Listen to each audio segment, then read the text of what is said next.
My son said it like he was telling me the weather. Your pension is mine now, Ethan said. It's better in my hands anyway. He had my bank card between his fingers, and that light smile he uses when he's pretending to talk to a client and not his father. Thumb over the chip. Like he owned it. Like it was already his. It's funny. People talk about getting punched in the face, how all you see is a flash. Slow, like somebody is unbuttoning your chest and reaching in without hurry. I didn't say a word. That's important, so let me say it again. I didn't say a word.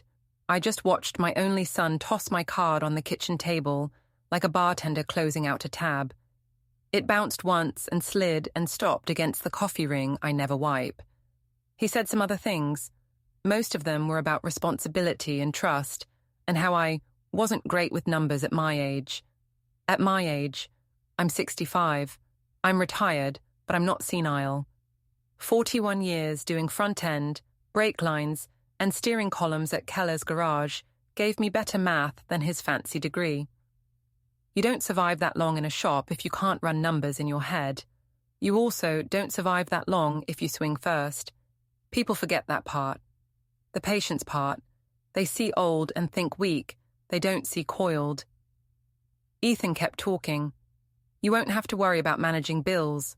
We'll just route it. We, he said, not I. We. He meant him and Vanessa. Vanessa wasn't even in the room, but she was always in the room. That's marriage, I guess. You marry a person, and you also marry whatever ambition they brought to town. I'll handle your utilities. I'll make sure you're stocked. You can relax now. Just sign this and we can move this direct deposit and clean up that old savings account while we're at it. Then he smiled the way you smile at a dog who doesn't know sit yet. I said nothing. I looked at his hands. A mechanic knows hands. His weren't mechanic hands. Soft, clean, trimmed down to lawyer length. The kind of hands that send emails for a living. He sells houses now, high-end places near the water with brushed steel fixtures and half walls. He never wanted to work the shop, and I never made him. I thought that was love. Let the boy study. Let him be better. Isn't that what we do? He pulled my second card out of his pocket. That one wasn't even his to take. That one I kept behind the sink, taped to the back of the pipe. He shouldn't have known it existed. So right there, the first stitch in my anger was already laid. I hadn't told him about that card, ever, which means he or Vanessa went through my house. Not visited, not helped, searched. Still, I said nothing. He slid a paper toward me. Some transfer of account management thing he printed off the internet and made look official with a little fake header. He didn't know I'd rebuilt steering racks blindfolded during blackout weeks in '89, when the grid fried in a storm and we had 6 cars on blocks and no heat. You do that, and you get a nose for pressure points. You learn when to turn the wrench and when to watch the bolt strip itself. You're making a face, he said. I'm listening, I said. Good, he said. So, sign. I didn't sign. I also didn't argue. You don't argue with your kid when you're blindsided like that. You don't start the war in your own kitchen, where he's comfortable and you're in socks. You log the data. You breathe. You make sure nothing in your voice shows teeth. Because here's the thing, nobody warns you about getting old. Revenge needs cardio. You don't sprint into it. You condition. So I told him the line that saved me. If this helps you two right now, I said, calm, polite, almost kindly, like Grandpa from a commercial, then use it. You're starting a new life. Weddings are expensive, I remember. His face relaxed like butter under a hot knife. He thought he'd won. He thought I'd folded. He even did that little nod people do when they're pretending they're making peace, and really they're staking land. Thank you, he said. He hugged me. He called me Dad, in the soft voice he uses on social media to look like he's the good son. Vanessa loves filming that one. Uploads it with the song and captions about family loyalty. Gets hearts. Then he left with both cards, and I sat at my table and stared at the cheap wood and the coffee ring, and the ghost of his fingers. That was 2 weeks before the wedding. Now fast forward with me to the part you came for. The wedding reception was at Brookside Hall. You know the place if you're from around here. Fake rustic beams, real bad carpet. They string Edison bulbs across the ceiling like it's a movie and charge $3,000 for potato skins. Vanessa insisted on it. Her word. Insisted. The DJ was doing that thing where he keeps yelling into his mic like people are having the night of their lives, even though half the room is watching phone screens. I was at table 9 with Lou and Marta. We'll get to Marta. Hold that name. They sat me way in the back, not family table, not even second row. Table 9, past the friends from the gym and the Vanessa's cousins, behind the ice sculpture in the shape of a heart with their initials frozen inside. Table 9 had me, Lou, and 2 people I didn't know. Maybe they were plus ones that didn't rank chairs up front. Maybe they were just there to fill the room and make it look like they had more people than they do. It's branding these days.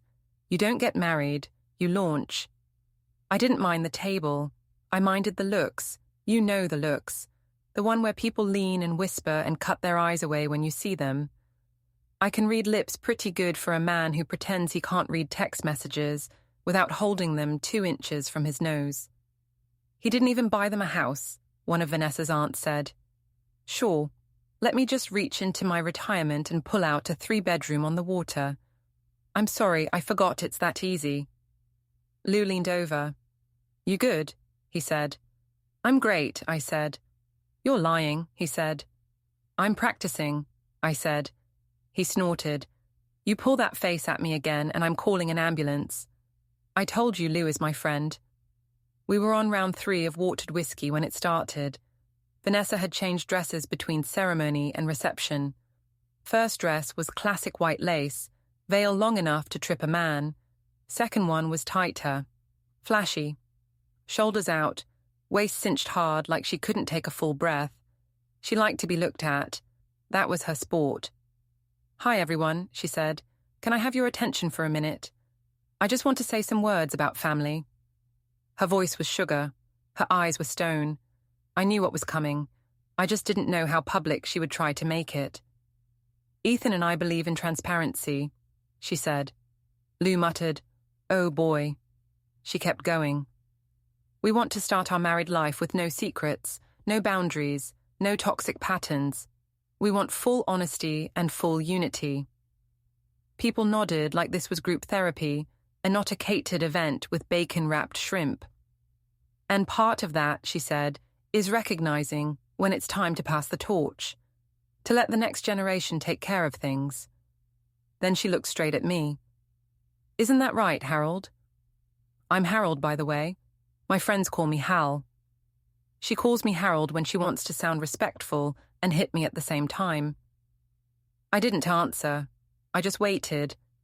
You don't walk into the punch, you let it come. She smiled big now. So, she said, loud enough to carry to the bar and probably into the parking lot.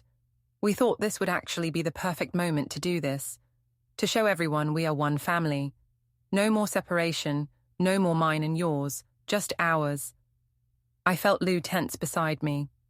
Harold, she said, can you come up here and bring your keys, please? The room went quiet in that way. Rooms go quiet when the drama just got good. You could feel it, the way deer feel a wolf. I looked at her, then I looked at Ethan. He wasn't stopping her. He wasn't even surprised. He was relaxed. He knew, which means they planned it. That was the second stitch. I stood up slow, not milking it. I'm not that theatrical. My knees don't like fast standing anyway. I walked to the head table through this little parted sea of people. All these faces I barely knew, watching me like I'm about to hand over a baby. Vanessa held her hand out, palm up, impatient. The keys, she said. I played dumb. Which ones? Don't, she said, smiling for the cameras. The apartment. We talked about this. Everyone here knows we talked about this. She said it like that on purpose. Everyone here knows. So, if I said no, I'd be the liar in front of 100 witnesses. Now, here's where you need to understand something about me. I am not rich. I am not fancy. I am not educated in the way Ethan likes to talk about education. But I am not stupid. The apartment in question is not even new. It's the upstairs of the two-family I live in. I rent the downstairs to Marta. Again, we'll get to Marta. The upstairs is mine.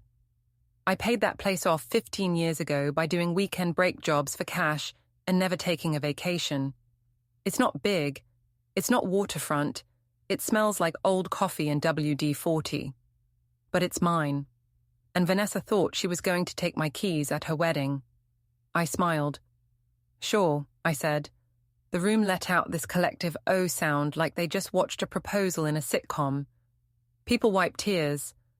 I heard one girl whisper, "This is so beautiful." Vanessa's face flashed surprise for half a second. She didn't expect easy. She expected a fight. She expected to win the fight on camera so she could post it later and caption it about generational love. That little flash told me everything about how she thinks. She's not long game. She's spectacle. Good. I can work with spectacle. I reached into my pocket. I keep 2 sets of keys. Everybody does. I keep mine on a ring. I keep the decoy for the downstairs lock separate. The downstairs lock was replaced last year with a dummy cylinder. It looks like a door lock. It isn't. You can spin it with your fingers and it'll feel like it's turning something, but it's freewheel. It goes nowhere. Try to force it and the sleeve shears and drops the core. Then the police show up because the alarm that isn't really an alarm triggers my actual alarm, which is Tomás. We'll get there. So I took out the decoy keys and put them in her hand. The room, this is wild but true, the room clapped. They clapped like I had just given her a diamond tiara. I said, "You take care of that place." She leaned in and kissed my cheek in this stiff, fake way, like her lips were a paper cup. And then she leaned to the mic with her free hand still holding the keys up high like a prize. "We'll take care of you," she said. And then she slapped me. It wasn't a hard slap, not the way you think about hard. It didn't rock me back. It didn't leave a mark. It wasn't about pain. It was about message. She slapped me the way you slap a dog for peeing in the wrong corner. Casually, like you're correcting a habit. If you think a man can't go from room temperature to boiling in 1 second at 65, let me tell you you're wrong. I saw red so fast I tasted metal. Lou was out of his chair behind me so fast I heard it hit the floor. Ethan shouted, "Vanessa!" like he didn't know she was going to do it. Vanessa gasped and did this Oscar-worthy hands to her mouth thing. "Oh my God," she said loud. "I'm so sorry. He leaned in and I'm so sorry, Harold. Are you okay? Somebody get him a chair. He almost fell." So that's the way she wanted to play it. Make it look like I stumbled, like she was helping, like she didn't just mark me in front of her whole rented life. That's how you erase somebody. You make them look weak in public. The room started buzzing. People whispering, eyes darting, phones out, recordings. Always recordings. That was when I made the call. Not on a phone. On a promise. "Tomás," I said, clear and calm, like I was ordering a sandwich. "You can come in now." The air in that hall changed. You know those videos where you see a shark fin cut the water and all the little fish scatter as one? That was the room when Tomás walked in. He filled the doorway, and for a minute I watched faces instead of him. I watched expressions flip, fake smiles drop to open mouths. A couple women put their hands to their chests. One guy backed up so fast he knocked over a champagne flute. People started whispering, "No way," and "Is that him?" and "Holy hell." Vanessa's face drained all at once, like someone pulled her plug. Ethan went white. Good, I thought. Good. Feel what it's like. Tomás didn't yell. He didn't do anything dramatic. He just stood there in that doorway, in his plain work jacket, eyes cold, jaw tight, and looked at my son like Ethan owed him a piece of his soul. Ethan did owe him. He owed him more than that. I'll tell you about Tomás. And I will tell you why a room full of people started crying at a wedding, and why Vanessa started shaking so hard I swear I heard her teeth click, and why Ethan grabbed the table like a man on a sinking boat, and why I finally smiled for real that night. But first we need to go back to the bank call, back to the cards, back to the moment my own son told me I was done. Before we go any further, hit the hype button, take a second to subscribe, and like the video. It really helps the channel grow. And tell us in the comments, what would you do in this situation? The bank called me 3 days after Ethan took my cards. 3 days. That's how fast it happened. Mr. Carter, the woman on the line said, we're just calling to verify a few unusual transactions. I said, what transactions? She said, just confirming. Did you authorize a transfer of $14,000 from your savings account, ending in 6218, to a private account, ending in 3904? I said, repeat the numbers and the amount. She did. That's when I knew it wasn't just, I'll cover your utilities, Dad. That was theft. That was my emergency money. That was my years. Now, here's where the legal part comes in. I know what you think. Go to the police, report fraud, get him arrested. Then boom, story over, kid in cuffs, lesson learned. No. First, I am not putting my son in a cell. You can judge me, I don't care. That's a line. Second, there's a nasty little wrinkle in the law now, where if you authorized access, like giving somebody your card, or if they can argue you gifted the money, good luck untangling that with a tired detective. Third, I know Ethan. He'd cry. He'd say I was confused. He'd say I'm old and slipping. He'd bring Vanessa in with her waterworks and we were just trying to protect him. And next thing you know, Adult Protective Services is crawling up my life, and maybe a judge is talking about conservatorship. No. If they think I'm old and soft, then old and soft is my camouflage. I did authorize it, I told the bank lady. Silence. Even she didn't buy it. You did, she said. Yup, I said. And I want to close that account, completely. Today. She said that would be an extreme decision and asked if I was sure, voice all careful, like I might break. I'm sure, I said, and I want the rest of my money in a cashier's check. Not a regular check, a cashier's check. I'll come pick it up. No auto transfers, no auto pay, no nothing. Understand me? She hesitated. Mr. Carter, I have to advise you that moving your funds in cash and terminating that account may impact... Listen, I said. You know how to rotate tires? I'm sorry, she said. You know how to rotate tires, I said again. You break the lug nuts loose before you lift the car, not after. Otherwise the wheel spins and you strip the stud. Right. Long pause. I don't, she said. That's okay, I said. That's why I don't tell you how to do your job. Now don't tell me how to do mine. She shut up and did the transfer. That's how you have to talk when you're old. Calm. Polite. With detail that makes people feel like you're a little crazy, so they say yes faster just to get you off their day. I hung up and made 2 other calls. Call 1 was to Lou. You still got that old lock cylinder from the Civic with the stripped core, I said. Yeah, he said. Why? Bring it by, I said, and bring me that camera your niece gave you, the one with the timestamp overlay. I thought you didn't like cameras, he said. I don't, I said. Bring it anyway. What's going on, he said. My son just stole 14 grand from me, I said. I'm finishing the adoption paperwork. He laughed so hard he choked. Then he went quiet. Then he said, You serious? Fully, I said. Call 2 was to Tomás. When I called Tomás, he didn't answer at first. Can't blame him. Last time Tomás dealt with my son, he ended up fired, blacklisted, and almost homeless. I left a message. Tomás, I said, it's Hal. I think it's time for you to collect. Half an hour later, he called back. He said, When? I said, Soon. He said, Do I need gloves? Not unless you want drama, I said. He grunted. Drama is fine. Good, I said. That was all we said then. That was all we needed. Now we can talk about Tomás. Tomás used to work construction site security, night watch mostly, new builds. Ethan's company handles some of those high-end flips by the marina. Not building from scratch, more like take a tired 3-unit, slap grey paint and glass on it, list it as luxury lofts, and jack it 300%. That kind of game. Tomás caught a crew trying to lift copper on one of Ethan's sites last fall. Called Ethan instead of the cops first because he thought he's doing the nice thing. Ethan told him, handle it. So Tomás did.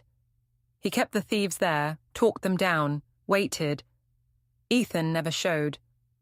You know who did show? Cops. And guess who they found on site with 2 guys zip-tied, using extension cord and a tire iron on the ground? Tomás. It wasn't pretty. He didn't go to jail, but it got loud, real loud, article loud, comments section loud. And Ethan, to protect his brand, did a little speech to the paper about how Tomás was a temporary hire who went beyond his authority and created a dangerous escalation, and our firm prioritizes community safety. He told the paper Tomás acted alone. Tomás didn't act alone. Tomás acted on orders. After that, no one on the waterfront would touch him. Liability, they said. Hot, they said. His wife left him because money dried up. He lost his apartment. I let him crash in my downstairs for 3 months for cheap. Gave him work fixing fences and hauling scrap. You don't forget who does right by you when you're down bad. Tomás didn't. Here's what Ethan didn't know when he threw Tomás under the bus. Tomás isn't loud, but he sees everything. The night watch hears conversations you think nobody hears. Contractors talk, buyers talk, realtors talk. A lot of ugly truths got poured into Tomás's lap at 2 a.m. by guys who think security is just a chair and a flashlight. He collected those truths like other men collect baseball cards, and his favorite card had Ethan's face on it. So, when Tomás stepped into that wedding hall, he wasn't just a big man in a work jacket. He was a walking file cabinet, and every person in that room who had ever swung a deal in this town knew it. Vanessa's father started crying first. The guy's a mortgage broker. You don't want Tomás in your family photos if you're a mortgage broker. Trust me. Ethan looked like a fish that jumped onto a dock and realized there was no water there. Tomás, he said, voice cracking like a teen. Why are you here? Tomás didn't look at him. He looked at me. You good, he said. I'm perfect, I said. He nodded once. That was it. Just that. And that nod said to everyone watching, this man is under my protection now. Which sounds dramatic, but people still understand that language, especially in a town where everybody owes somebody. Vanessa tried to recover. This is private family time, she said, voice high, fake laugh too tight. Maybe you could... Tomás turned his head and just stared at her. Not mean, not threatening, just flat and disappointed, like a coach who watched you trip over your own feet. Vanessa shut up mid-sentence. Let me tell you, that silence tasted good. Now you get why people teared up. It wasn't because they loved me. Half the room barely knew my name. It was because everybody there had watched Ethan and Vanessa act like they were royalty for 1.5 years, walking into every room like they were owed. And now, for the first time, somebody bigger walked in and didn't bow. That is a holy moment in a small town. Then Lou, God bless him, stood and clapped slow. 1, 2, 3.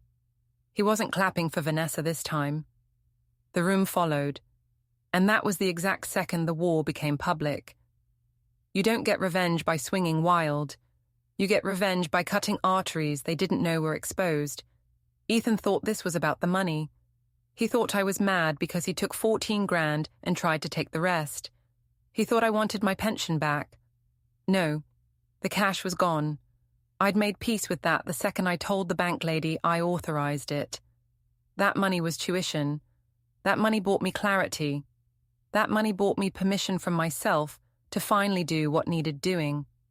What I wanted was this, I wanted Ethan and Vanessa to taste the floor. I wanted them to feel helpless. I wanted them to understand what it means to be told you don't matter in your own life. And I wanted them to lose what they love most. Which wasn't freedom. It wasn't health. It wasn't even each other. It was image. People like Ethan and Vanessa don't breathe air. They breathe approval. They live on what they think other people think of them. You take that, you take everything. So I built my plan around that. Step 1, the keys. I told you the keys I handed her were decoy. They opened nothing but trouble. I needed Vanessa to take those keys and act like queen of my building. I needed her to walk in there and try to claim space that wasn't hers. I needed her to put her hands on my door with witnesses. I had Lou's niece's camera set up in my hallway already. Timestamp on, motion activated, pointed at eye level, but tucked in the vent so you wouldn't see it unless you knew to look. You think I like cameras? I do not. But I like evidence that keeps cops out of old folks' homes. That video is insurance for later. Step 2, the trust. That cashier's check from the bank. I didn't put it in my pocket and go buy toys. I walked straight from the bank to the office of a man named Carter Wills. That's his real name. Small-time lawyer, old school, folds his own handkerchief, smells like paper and peppermint. He set up something for me called an irrevocable trust. Now, I don't expect you to care about legal terms, so here's the simple version. I took what was left of my money, plus the title to my house, plus the rental contract downstairs, plus every little asset Ethan thought he'd inherit when I wasn't around anymore, and I moved it all into a box with a lock on it. That lock has one key. That key is not Ethan. Guess whose hand I put on that key? Tomás. You should have seen his face when I told him. I don't want your house, he said. Good, I said. I don't want to steal from you like your kid did, he said. You're not, I said. You're going to make sure nobody else does. He sat in that folding chair in Carter's office, knees wide, hands on his thighs, looking like a linebacker in church. He said, "What if something happens to you?" If something happens to me, I said, you follow the instructions in that folder, and you sell the whole thing, and you give the money to Marta, Lou, and the Little League Equipment Fund. Ethan gets nothing. Vanessa gets less than nothing. She can come by and admire the plaque on the dugout with my name on it and think about her choices. Tomás started laughing. It wasn't loud. It was this deep rumble from his chest like an old engine catching. You're mean, he said. I'm focused, I said. He nodded. Yes, focused. I like that better. That's the other thing about revenge when you're old. People think it's anger. It's not. It's focus. Step 3, humiliation. Now here's where Marta comes in. Marta rents my downstairs apartment and teaches senior English at the high school. She has sharp eyes and a mouth that can slice deli meat. She also has a quiet thing with me, which is none of your business except it is Vanessa's business, because Vanessa hates that my life still has warmth in it that she doesn't get to stage manage. Vanessa thinks Marta is beneath her. A public school teacher, she said once, with that little upward twist in her voice like she smelled something off. No offense, Harold. Some offense taken, I said. What Vanessa didn't know yet, but would find out, is that Marta can end a person socially faster than any cop can. You think high school teachers are powerless? Think again. They know everyone's kids, which means they know everyone's secrets. They get invited to every fundraiser, every planning meeting, every wine night where people relax and say things they shouldn't because they think it's just us mums. Marta doesn't even drink half the time. She just listens, and she knows how to talk. We were sitting at my kitchen table 2 nights after the wedding, Marta in my shirt, bare legs tucked under her, hair still damp from the shower, picking at a bowl of cold pasta with a fork. Tomás was in the living room watching some true crime show with the volume low. Lou was on speaker. This is going to work, Marta said. It better, I said. I am not built for prison. No one's going to prison, she said. Tell that to the internet, I said. She smirked. Harold, look at me. I looked. You are not going to touch them. You are not going to hurt them. You are going to put a mirror in front of them and walk away. They will do the rest on their own. I want more than that, I said. You will get more than that, she said. But listen to me. You can't out-yell Vanessa. You can't out-charm Ethan. You don't have to. You can outlive them. That's how you win this. You make the whole town see who they really are. You pull off their pretty skin. I nodded.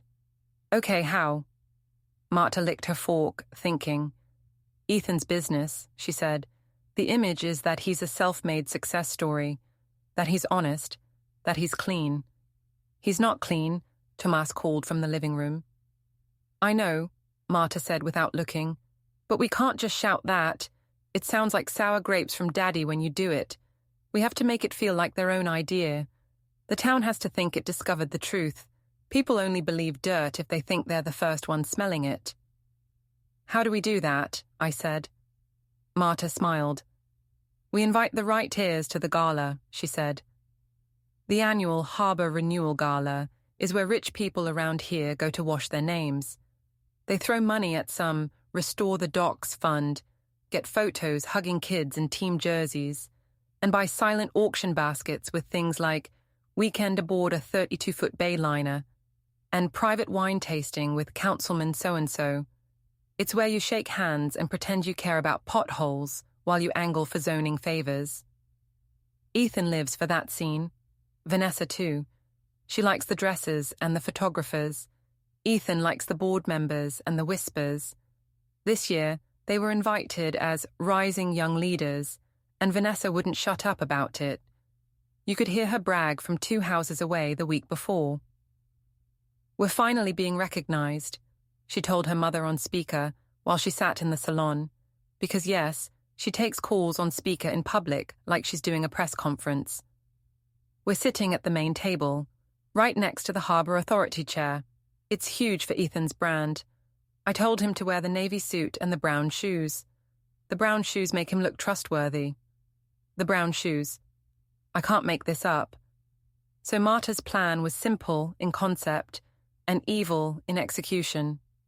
We seed the right truth in the right ear at that gala. We don't hand it to the police. We hand it to a board wife. If you don't know board wives, count yourself lucky. Board wives run this town, and they don't forgive embarrassment. We knew one of them. Technically, Tomás knew her, and knew is doing some lifting there. Remember that article I told you about when Tomás got dragged in the paper? The reporter who wrote that article is married to a man on the Harbour Renewal Board. Tomás had been talking to that reporter for months. Quietly, carefully, off record. You build that kind of trust, you can steer a storm. Her name is Julie. She has a voice like iced tea and eyes that miss nothing. Marta called her. I'm not promising a story, Julie said right away. I'm not risking libel for gossip because Harold is mad his son married a climber. This isn't gossip, Marta said. This is proof. What proof? Julie said. The fake invoices, Tomás said from my living room, loud enough for her to hear through speaker. There was a little silence. Then Julie said, I'm listening. See, that's the part I hadn't told you yet. The part Tomás knew. Ethan's company padded bills.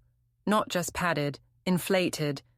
They told buyers material costs went up and snuck in fees that didn't exist, then split those fees off into a side LLC that wasn't in Ethan's name. Guess whose name showed up on those paperwork trails? Vanessa's. Vanessa does the marketing, which in plain English means she signs things and smiles on video. Her name was on about a dozen little shells, nothing illegal jail-wise if you looked at each on its own. Shady, greedy, but not handcuffs, but together, in a row, at a gala, with the right people listening, it smells like fraud. And in this town, the worst crime isn't legal crime. It's public embarrassment. We didn't send Julie the docs yet. Not full, not electronic. I don't do e-trails. We walked them in hard copy, in a manila folder, the way grown men do serious business when they don't trust the cloud. We gave her enough to taste and held the rest. You never show all your cards, ever. Here was the plan. 1. We get Ethan and Vanessa feeling untouchable again. That makes them sloppy. 2. We let Julie sit 2 tables over and hear something she shouldn't. 3. We let her ask Vanessa one small, innocent-sounding question. 4. We let Vanessa lie. 5. Julie records that lie. 6. We hand Julie the paper that proves it's a lie. 7. Julie goes off like a grenade in a church. I wore my only suit. Navy. Not the expensive kind. The kind you buy off the rack for funerals and pray still fits 10 years later. Marta wore black, in a way that said lawyer, not date. Tomás wore a clean work jacket over a button-down because Tomás does not pretend to be who he is not. Lou didn't come. Lou said if he put on a tie, his throat would close. The gala was at the Civic Center. Round tables, white cloths, shrimp nobody ate because it had that warm room temp sheen. There was a local jazz trio in the corner, doing covers everybody pretended to like. Ethan was in the navy suit. Brown shoes. Of course. Vanessa was in a dress that probably cost more than my truck. Low cut, high slit, diamonds at her ears that might have been rented. I don't know. I don't care. She looked like she belonged somewhere else, and that was the point. She wanted everyone to think she was already bigger than this town. They made their rounds, kissing cheeks, posing. Ethan shook hands like a politician. Vanessa laughed too loud, head thrown back, showing neck. She didn't see us at first. When she did, her mouth tightened. "Why are you here?" she said. "Community engagement," Marta said. Vanessa's eyes flicked down Marta's dress like a scanner. She didn't like what she saw, which made me like it more. "We're just happy to support the harbour," I said. "What table are you two at?" Vanessa smiled, all enamel. "Main," she said. "Of course," I said. We were table 7, still in the room, not in the kitchen. Progress. Julie slid in like she'd always belonged there. She wore beige and pearls and had that face people underestimate. She smiled with just her lips. "Is that them?" she whispered to Marta. "That's them," Marta whispered back. Halfway through the speeches, during some slideshow about dock restoration and teen outreach, Vanessa leaned over to Ethan and whispered something. Julie was close enough to hear. She did not look like she was listening, which means she was. Vanessa said, "Make sure you mention the pro bono work. Say you waived all consulting fees on the Harborview build." Ethan whispered back, "We didn't waive them, we split them." "Nobody needs that detail, babe," she whispered. "Say waived. Waived sounds charitable." Julie didn't move, but I swear I saw her throat pulse like a cat about to pounce. During dessert, Julie stood, smiled, floated to their table. "Ethan," she said, voice polite and bright like she was networking. "Hi, Julie Harper. I've heard a lot about your firm. I'm doing a spotlight on young business leaders in town, and I'd love to include you too. Could I just get you on record about one quick thing for color?"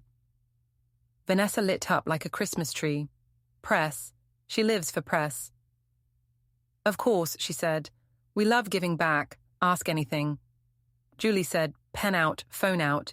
Is it true you waived your entire consulting fee structure on the Harborview build so you could give that cost back to the first-time buyers? That's very generous if so." Vanessa smiled big. "Yes," she said. "Every penny. We ate that. We don't believe in profiting off our neighbors.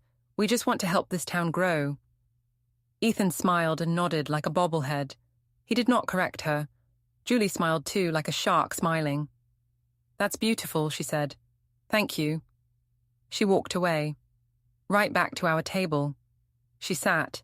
She didn't smile now. "You're sure you want to do this?" she said quietly. "I'm sure," I said. "Because this is going to crack," she said. "And once it cracks, it's not going to uncrack." "Let it crack," I said. Julie slid the manila envelope into her purse. "Okay," she said. You could feel the shift in the room in under an hour. One bored wife whispered to another. That one whispered to a councilman's assistant. The assistant texted someone at Channel 4, because Channel 4 lives for this kind of small-town scandal. Vanessa noticed people looking and assumed they were admiring her dress. Marta leaned and murmured in my ear, "It's starting." And maybe that's petty, standing there watching your son smile for cameras while you light the ground under his feet. Maybe that makes me a villain. Fine, I can live with that word, because here's the truth, I gave that boy my hands, literally. The work in those hands paid for his food, his school, his health insurance, his braces, his first car. I gave him my knees, my back, my lungs. He used them to climb, and he looked back down and spit. So, if I'm the villain for pulling him back down, to stand eye to eye with me and say my name without that tone he uses like I'm already in the ground, then I'm fine being the villain. I slept good that night, for about 6 hours. At 5 in the morning, I woke to headlights in my driveway and the squeal of tires. You don't jump up at 65. Your body complains. I was standing with the bat in my hallway before my brain caught up. Out the front window, I saw Ethan's car, half-crooked across my gravel. He drives a black German thing with more computers in it than Apollo 11. He loves that car, polishes it like it's a show dog. He was already out of it, storming up my walk, suit pants, no jacket, tie loose, hair messed. He pounded on the door. "Open up," he yelled. "Dad, open up right now." Marta was in the bedroom pulling on jeans. Tomás was on the couch, already up, already lacing his boots. That's Tomás, sleeps like a cat, one eye open. "Stay back," I told both of them. I opened the door, but only a crack, chain still on. "What?" I said. "What did you do?" Ethan said. He was breathing hard. Not like he'd run, like he'd been yelling already, probably in the car. "What did you say to that reporter? Do you have any idea what you just did? Do you have any idea what you're risking? Vanessa is losing her mind. Our phones are blowing up. Channel 4 called us at 4 in the morning. 4 in the morning. They said they have documents. How the hell do they have documents, Dad? Did you give them documents? Did you? Answer me." His voice broke high at the end like when he was 13, and I caught him lying about the dent in the fender. Back then he cried and hugged me and we fixed it together. Now he was spitting at me in my own doorway. "Keep your voice down," I said. "Screw you," he said. I closed the door. He hit it with his palm so hard the chain jumped. "You do not hang up on me," he yelled through the wood. "I didn't hang up," I said through the door. "This is in person." "You know what I mean," he yelled. "Open this door." "Why?" I said. "We're going to talk about how you're going to fix this," he said. That made me laugh. I didn't plan to laugh. It just came out. A short bark, like a cough. "You're going to fix this," he said again, low now, dangerous. "You're going to call whoever you called and you're going to tell them you lied because you're old and confused and they manipulated you. You're going to say you didn't understand. You're going to say those papers are fake. You're going to say you don't know that man, that Tom, or whatever." In the living room, Tomás smiled without humor. "Because if you don't," Ethan said, voice shaking, "Vanessa is going to ruin you. Do you hear me? She's going to make sure nobody in this town lets you rent a broom closet. She is going to have you in court so fast your head spins. She's going to take your house. She's going to take that apartment. You embarrassed her in public, Dad. She doesn't forgive stuff like that." There it was, the threat, finally, honest. "You done?" I said. "No," he said, "not even close. Open this door." "Okay," I said, and I slid the chain. He pushed as soon as it cleared and came in hot, finger up, already yelling again. He didn't see Tomás until the door shut behind him. Tomás stood up slow. He's a big man. Thick through the shoulders, hands like cinder blocks. He didn't say anything. He just stood. Ethan stopped mid-word. You could feel the air change in him. He went from attack dog to cornered cat in half a second. He looked between me and Tomás, calculation in his eyes. "This is harassment," he said, but his voice was smaller now. "No," I said. This is my living room. He looked at Tomás. If you touch me, he said, pointing, I will have you arrested. I will have you back in the paper so fast. Tomás held up both hands, palms out, polite.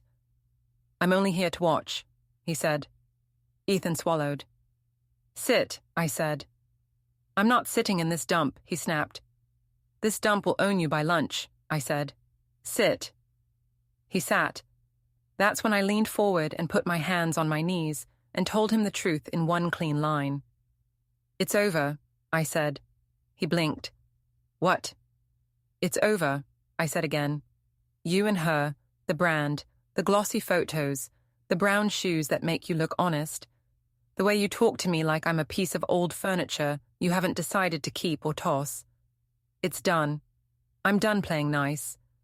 You took my money. You tried to take my home. Last night you let your wife put her hands on me in public, like I'm your dog. You ended it. I'm just finishing it. His jaw worked like somebody had cut the string. You can't do this to me, he said. And there it was.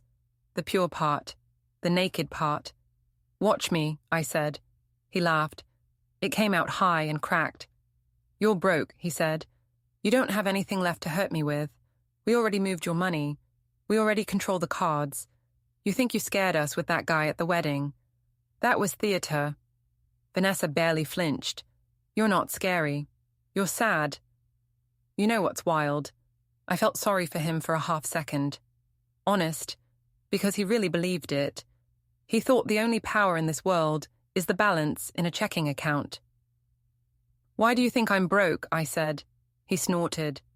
Because you are. No, I said. I'm broke to you. That's different. He frowned. See, I said, what you don't understand, Ethan, is that I let you think you took everything. You didn't. You took what I left in a bowl for you like a cat. The real stuff, the stuff that matters, is already in a place you will never see. You can't touch my house. You can't touch my savings. You can't even touch my goddamn socket set. You got pocket change and a performance. He shook his head. I moved the money myself. I watched it transfer. I told the bank I authorized it, I said. He blinked. So, I said, legally it's a gift. Legally, you didn't steal it.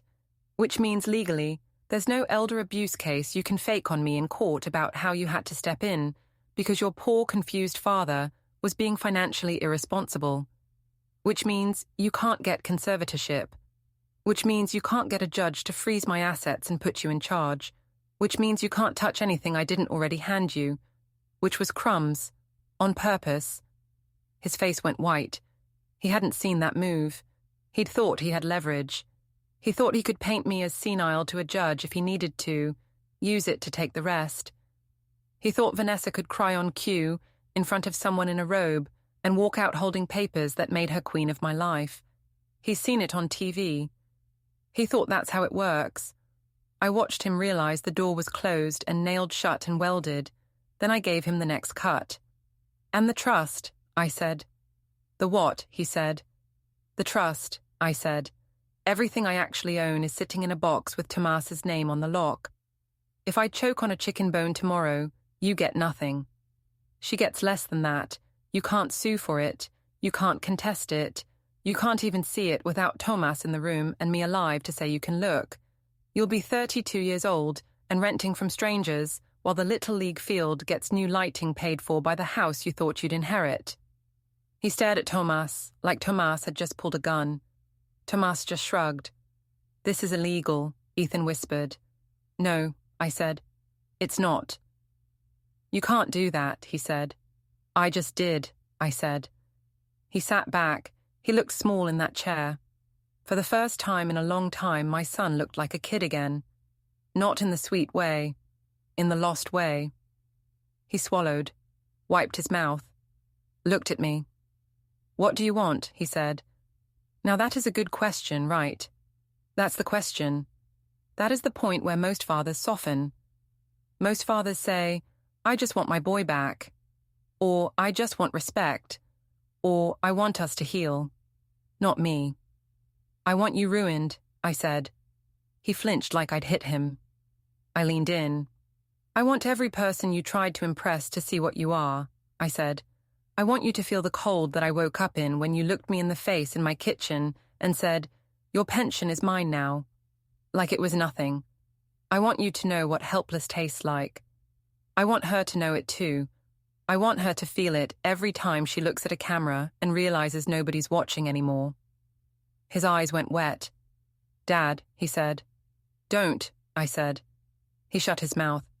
"You can't come back from this," he whispered. "You understand that. You can't take this back. Once this is public, it's public forever."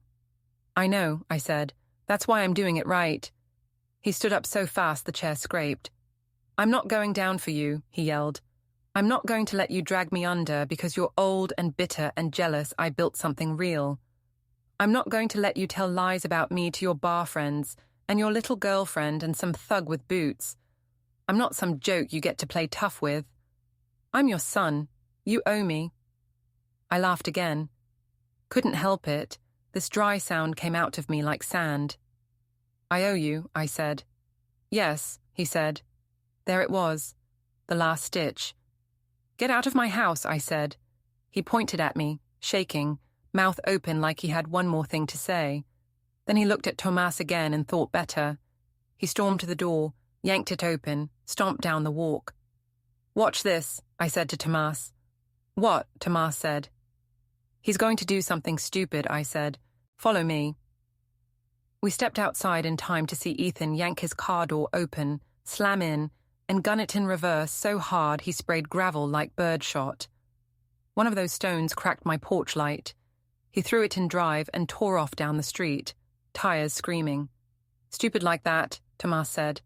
"No," I said. "Stupid like this."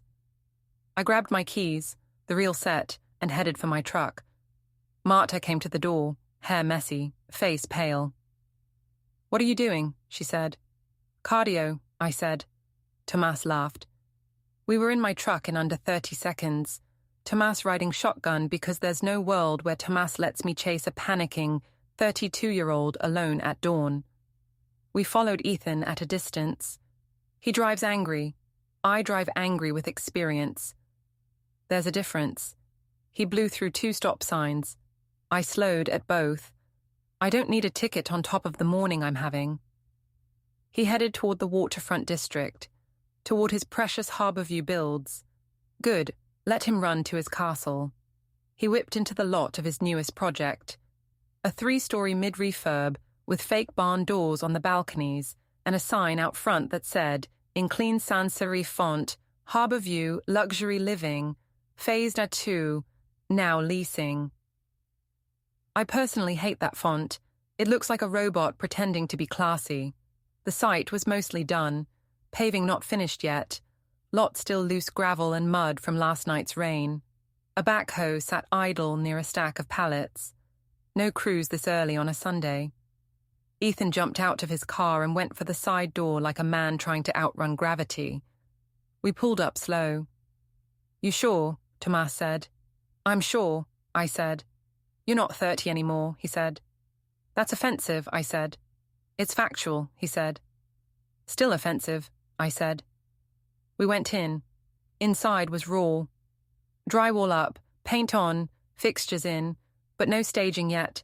No fake plants or candles or things that smell like vanilla. Just echo and sharp edges. Ethan was pacing in what would be the lobby, hands in his hair, phone up to his ear. "Get her to delete it," he was saying. "Julie, listen to me. This is slander. You can't print that. You can't. My father is unstable. He's being manipulated. He's—" "Julie. Julie. Don't hang up on me. Julie. Julie." He dropped the phone, caught it, cursed. Then he saw us. "You can't be here," he said. "This is private property." "You brought us here," I said. He pointed at Tomás. "He needs to leave," he said. "Now." Tomás leaned against the wall like he was just waiting for a bus. "This is fun," he said. Ethan turned on me. "You're done," he said. "You think you hurt me, but you hurt yourself worse. Nobody is going to side with you over me. You're a bitter old man with nothing. I'm the future. I'm the one building. I'm the one improving this dump town. People are going to say you're jealous.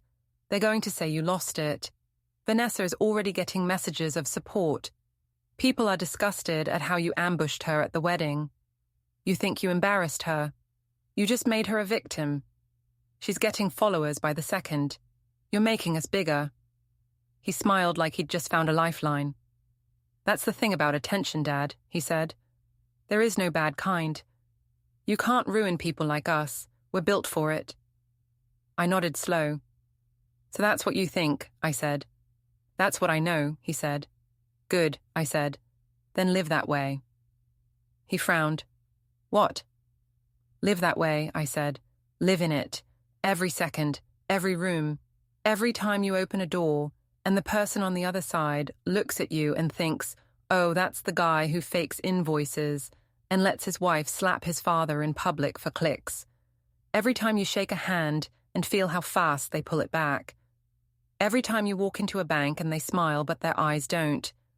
Every time you propose a deal and they say, we'll think about it, and then don't return your calls. Live in that. Because that starts now. Today. This morning. He shook his head. It won't stick, he said. People forget. News cycles. We'll ride this for sympathy and pivot. You're missing something, I said. What? He snapped. This isn't just about news, I said. This is about trust. And you built your whole little empire on people trusting you with their biggest purchase, their home. Trust is slow to build and fast to drown. Ask Tomás. Tomás nodded once. Fast, he said. I'll fix it, Ethan said, but I heard fear in there now, like static behind his words. How? I said. I'll sue, he said. I'll send letters. I'll threaten. I'll cry on video. I'll post screenshots. I'll have Vanessa tell the story from her side. We'll say you hit her first. We'll say you have a drinking problem. We'll say you gambled the money away. That's when I moved. Not to hit him. I told you. I'm not putting hands on my son to hurt him. It never goes how you think, and I'm not ending the story in cuffs. But I moved fast enough to make him stumble back into a stack of drywall. I got right up in his space, nose to nose, the way my old man used to do to me when I was 16 and thought I was bulletproof. Careful, I said, voice low, quiet, flat, the way you talk to a dog that's about to snap. You lie one time in public about me hitting anybody. You say one time anywhere that I touched her, or you, or any living soul in anger, and I will open the rest of the folder. Do you hear me? He sneered. You're bluffing. I'll open the rest of the folder, I said again, calm. Every shell company, every false waiver, every staged repair you billed for that never happened. Every photo Vanessa took smiling in front of a unit you said was cleared for occupancy, while the inspector's note still said, pending. I will walk that stack into Julie's office and sit there while she fact-checks line by line. I will staple your brown shoes to the front page. You will not get sympathy. You will get audit. He swallowed. Audit. That's a nasty word in this town. It's not prison. It's worse. It's slow. It's files. It's lawyers circling like gulls. It's banks deciding you're not worth the risk. You won't, he said. You can't. You'd be burning me forever. Finally, I thought. Finally, he said it. If you had wanted that to mean something, I said, you shouldn't have tried to empty me out while I was still breathing. He stared at me like I was speaking a language he didn't understand. Maybe I was. Maybe they don't teach this in whatever online sales seminars Vanessa feeds him. He blinked fast. His eyes got wet again. He looked down. He looked up. He swallowed. I hate you, he whispered. I nodded. Good, I said. Hate is honest. He swung. It wasn't graceful. It wasn't practiced. It wasn't movie clean. He was shaking and tired and off balance, and he threw his fist like a kid in a hallway fight in middle school. Straight arm, no shoulder, full anger, no aim. I stepped left. He missed, and his own momentum carried him past me. His foot hit a patch of wet drywall dust, and his dress shoe slid. He pinwheeled his arms, tried to catch himself on a stack of plywood, bounced, stumbled forward, and went down hard into a shallow trench in the unfinished lobby floor where the plumbers had been running pipe. His knee hit first, then his wrist, then his pride. He screamed. High, panicked. Not hurt scream, angry scream. Get off me, he yelled at nothing. Get off me, get off me, get off me. He wasn't pinned. He was just stuck in mud up to his shin with one leg twisted. He thrashed like somebody had him, but nobody did. That was his head. That was panic. I didn't touch him. Tomás didn't touch him. We just stood and watched him flail and spit in the dirt of his own project, wearing his navy suit and his brown, trustworthy shoes, hair stuck to his forehead, face red, eyes wild. Now you know, I said, quiet. He stopped yelling. His breath came in ragged pulls. He looked up at me from the trench, mud soaking into his pant leg, one hand scraped raw and already swelling at the wrist. Help me, he said, voice gone small. There it is, I said. That's the first honest thing you've said to me in 2 years. Took long enough. He swallowed hard. Help me, he said again. I am, I said. I stood. I nodded to Tomás. Tomás stepped forward and offered a hand. Ethan took it like he was drowning, and Tomás was the only rope left in the world. Tomás pulled him out with one clean heave like he was nothing. Ethan stumbled, caught himself on a 2x4, leaned there, panting, looking at his ruined pants, his scraped hand, his shaking knee. He looked like a wreck. He looked human. Maybe for the first time in a long time. I pulled an envelope from my jacket. I'd brought it for this exact moment. Here, I said. He frowned, confused. What is this? He said. Your future, I said. He snatched it like a kid, ripped it open, pulled out the paper inside. His eyes scanned the first line, then the second, then the third. His face drained. No, he whispered. That's all, just no. His hand started to shake so bad the paper rattled loud in that empty lobby. No, he said again, louder. No, no, no, no, no, no. He looked at me like I had just cut his throat. What did you do? He said. His voice cracked on the last word. Tears filled his eyes, full and fast. The paper in his hand wasn't a bill. It wasn't a threat. It wasn't a lawsuit. It was a notice of dissolution. I'd filed termination paperwork, effective immediately, removing my name, my credit, my collateral, and any implied backing from every single partnership his firm had used me on as an anchor investor, which is a nice way of saying he used my paid-off property and my name like ballast on loans, because banks trust old, boring men who pay their bills more than they trust shiny kids with leased cars. With those papers signed and notarized and delivered, every single line of credit he was floating on just turned into a live grenade. He's not going to jail for that. I'm not sending my son to jail. Calm down. But banks do not like surprise exposure. They do not like it when the quiet name Online 4 pulls out. They get jumpy. They call loans. They freeze access. They reassess risk. They protect themselves first. They do not care about Ethan's brand. They care about numbers and safety. Ethan understood that because Vanessa had drilled it into him like scripture. Cash flow is everything, babe. Liquidity, stability, optics. Stay liquid, stay credible. Borrow, flip, flip. Never stop or the wheel seizes. I just seized his wheel. I told you, I said, it's over. He looked down at the paper again, and this time he couldn't even pretend not to cry. Tears hit the page, made little dark spots and spread. He sank down onto a stack of unopened flooring like his legs quit. Tomás stood with his arms crossed, watching like security.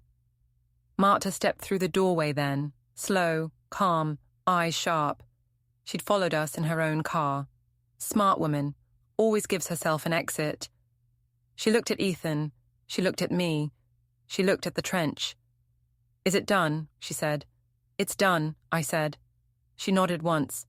You okay? She said. I'm fine, I said. She reached out and fixed my collar like this was a normal Sunday errand. Good, she said. Ethan stared up at her, eyes shining, face blotchy, mud up his shin, clutching that paper like a man holding his eviction notice. "You," he said, voice full of poison. "You did this. You turned him against us. You're nothing. You're a renter. You're—" "Finish that word," Tomás said, stepping forward. Ethan shut his mouth. Marta smiled down at him, polite and clean, like a teacher grading a paper. "No, Ethan," she said. "Your father did this. All of this. You should remember that. You should remember it every time you think about crossing him again. He is not weak. He's patient. There's a difference." He looked at me like he didn't recognize me. Maybe he didn't. Maybe I didn't either. "I hate you," he whispered again, but now it sounded smaller, less fire, more empty. "Good," I said. "Hate keeps you honest. Use it. Build something of your own next time. Not with my name, not with my money, not with my keys, not with my house, not with my life, your own 2 hands, if you remember how." He opened his mouth, closed it, looked down at the paper. His shoulders started to shake like maybe he was going to be sick. Vanessa was calling. His phone lit up on the floor where he'd dropped it. Her name across the screen in big white letters. Vanessa. 9 missed calls. He didn't pick up. That, right there, was maybe the first smart thing I'd seen him do all year. Marta touched my arm. "We're done here," she said. "Yeah," I said. We turned to go. Behind us, Ethan let out this sound. Not a word, not a yell. Just this rough, broken noise like air leaving a tire. Like surrender. I didn't turn around. You think that's cold? Maybe it is. Maybe this is the part where I'm supposed to feel sorry for him. Kneel down in the sawdust. Hold him. Tell him we'll get through this. Say it was all a lesson. Say families fight and forgive. No. That ship is gone. He lit it. I just watched it burn. Outside, the sky was low and grey. Rain coming. You could smell it, that wet metal scent before a storm. The wind off the water had a bite even in June. Flags on the marina snapped. Tomás lit a cigarette and didn't smoke it, just held it in his fingers and watched the flame eat the tip. He only smokes on days something big happens. Says it gives the day a marker. "You good," he said. "I'm good," I said. He looked at me. "You don't look happy," he said. "I'm not happy," I said. "What are you?" he said. "Free," I said. We stood there a second in that unfinished parking lot, with the Harbour View luxury living sign creaking in the wind and the smell of cut lumber and wet concrete in the air. Inside, through the glass, I could still see Ethan sitting on that stack of flooring. Shoulders hunched, face in his hands, the paper limp in his lap. He looked small. He looked beat. He looked like a man who just realized the world he's been selling isn't the world he's living in. And for the first time since my son held my bank card between his fingers like a trophy and said, "Your pension is mine now," I felt something unclench in my chest. Not joy, not victory, just quiet. Marta slid her hand into mine. "You did it," she said. "Yeah," I said. "You sure you don't want to say something more to him?" she said. I shook my head. "If I say one more thing," I said, "I'll soften. I'm not softening. We're ending this clean." She nodded. "Then it's done," she said. "It's done," I said. We turned and walked to the truck. Behind me, Ethan didn't call out. He didn't chase. He didn't beg. He just sat in his unfinished lobby, holding the paper that said the one thing he never thought he'd hear from me. No. I opened the truck door, climbed in, and started the engine. The rain finally broke. Water hit the windshield hard, fast, loud, washing the dust and the mud and the drywall powder off the glass in sheets. I pulled out slow, tires crunching over gravel, and left my son in the bones of the house he said would make him untouchable.